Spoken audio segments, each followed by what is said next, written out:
Good day, ladies and gentlemen, and welcome to Chesterton's Jest, where we keep a critical eye on faith and culture, especially within the Catholic Church today.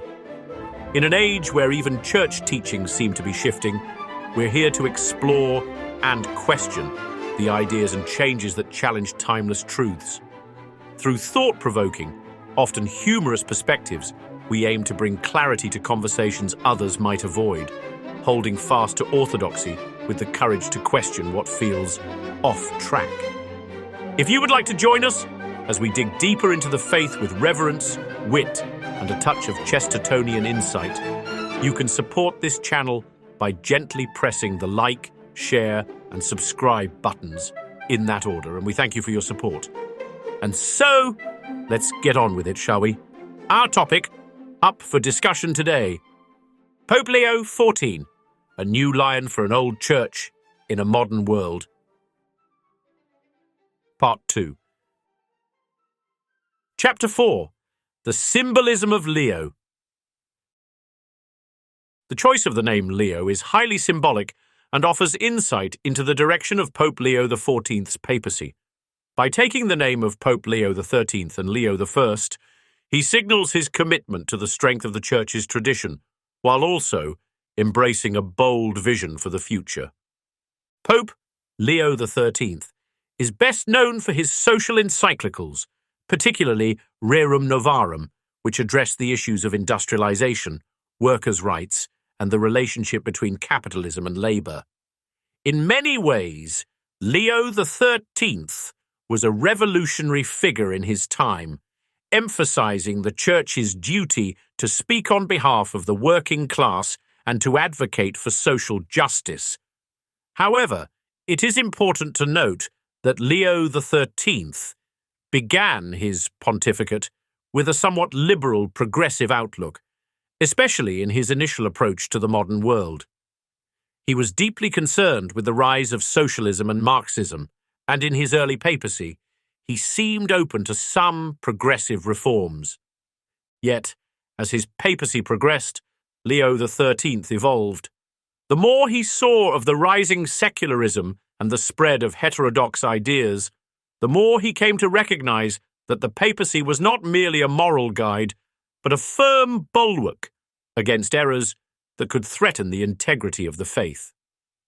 Leo XIII's later writings, especially his social encyclicals, reflect this transformation. The Pope became a steadfast defender of orthodoxy and a firm critic of ideologies that sought to undermine both the spiritual and social order. His position as Pope thus became a stopgap against the tide of heterodox ideas that were flooding Europe, particularly in the wake of the French Revolution and the rise of secular liberalism. Leo XIV, in choosing this name, likely takes inspiration from this journey of the Pope as protector of truth, not just as a figure of spiritual guidance, but as a firm custodian against the subtle encroachment of modernist ideologies that threaten the integrity of the faith.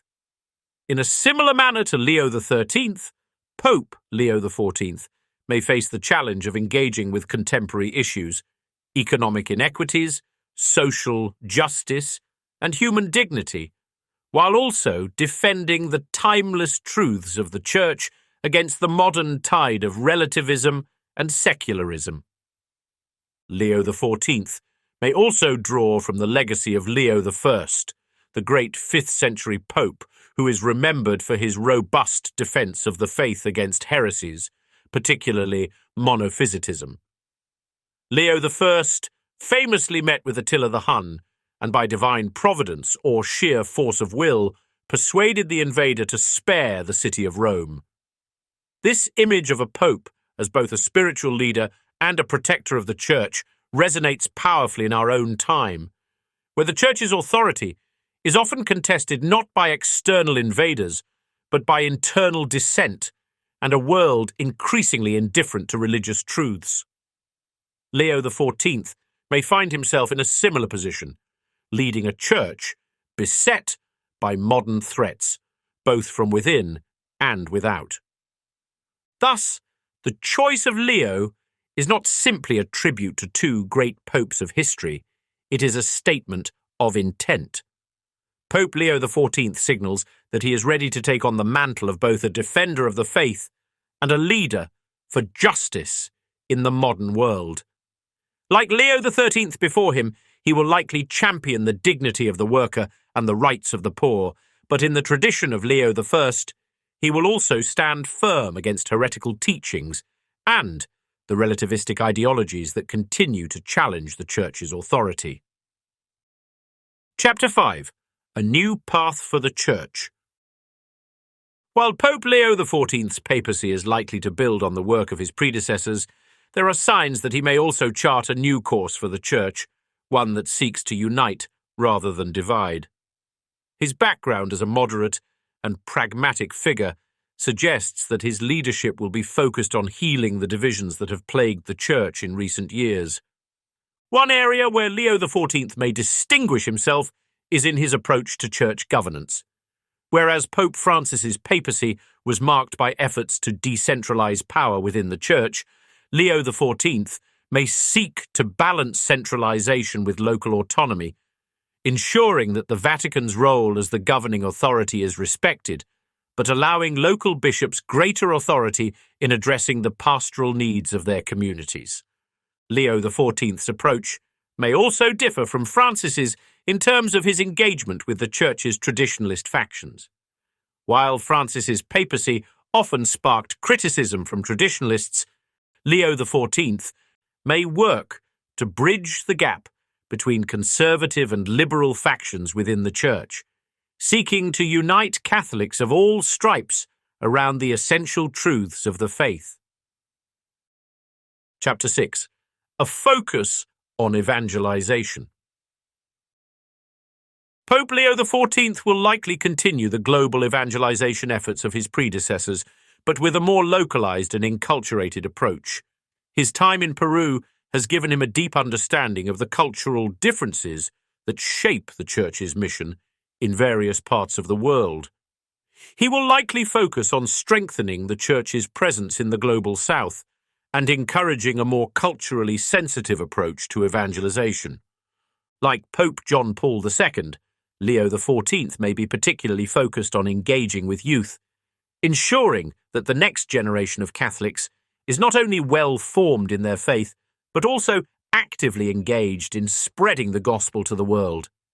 His experience in education and youth ministry may guide his efforts to connect with young people and help them navigate the challenges of modern life while remaining faithful to the Church's teachings.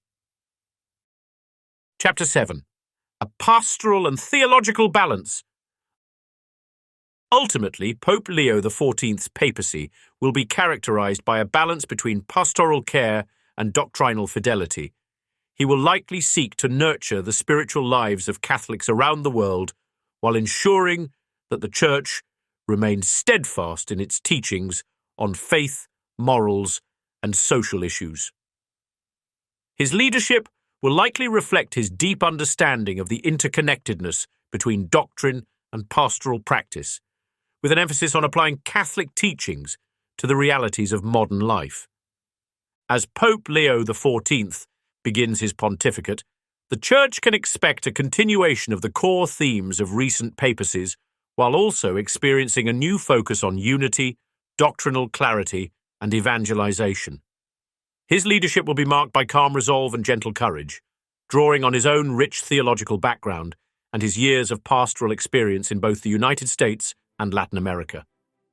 With a commitment to the universal Church and a deep love for the poor and marginalized, Pope Leo XIV is well positioned to guide the Church through the challenges of the 21st century. Thank you for watching.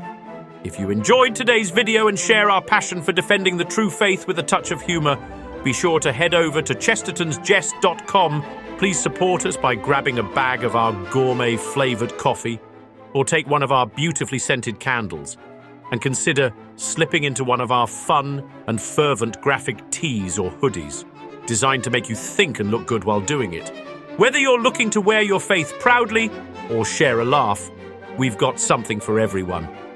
Visit us today and join the movement, because in times like these, it's more important than ever to stand firm in our beliefs with style and wit. If you love what you hear, please don't forget to support the show by shopping at our store. Your purchase helps us keep this channel running and ensures more great content comes your way.